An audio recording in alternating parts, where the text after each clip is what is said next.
Just going to walk you through James quickly and show you the storage space that we've got on board. This is the front deck. When I moved on board, James had an open front deck, so we didn't have the storage space there is now. There's a cover on it now, and so we've got about an extra 20 square feet of storage space for stuff that we don't want inside the boat, really. Very, very handy, especially for drying the dogs off when they come in from a muddy walk. Excuse the lights that are on at the moment. It's midday, but it's a miserable day. It's the 16th of December, pouring with rain outside. There's Charlie. Right, inside the boat, the bulkheads, forward bulkheads, you can see that there's plenty of space for storing books and DVDs either side of the doorway there. There's cupboards beneath that on on the port side. On the starboard side there, we've taken the cupboard doors off and we just use the starboard bulkhead cupboard for storing wood for the fire. So there's the stove right next to it. On the port side behind that, we've got a bench seat with storage underneath, and there's another one just here next to the fire.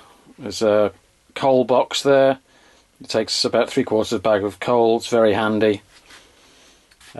Coming back to the dinette, you can see the fixed table there, and underneath the seats for the dinette, there's a couple of drawers underneath each one. Kitchen, normal, compact galley on a narrowboat. As you can see, there's not a lot of work surface there, but we've got a few cupboards for storing the pots and pans underneath the worktops there. Then the centre of the boat, this is where the side hatches are. This is our twin tub washing machine. We've fitted in there, and we've got a little bit of storage underneath that. Then on the starboard side, we've put some rails up to hang washing, drying washing. Just behind that, this is a second cabin. There are 2 bunks down the starboard side here. We don't use those at all, so we just use those for storage. There's my lovely back door panels waiting to be fitted.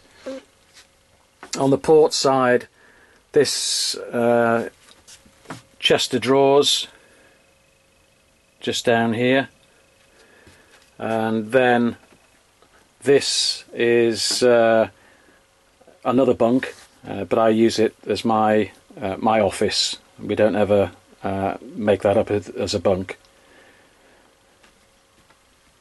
Behind the 2 bunk beds, there's another chest of drawers, which is also very handy. Then we've got our tiny little bathroom. It's a walk-through bathroom. We've got the shower on one side. You actually have to come into it, open the door for the sink there, and then our little portaloo behind the door.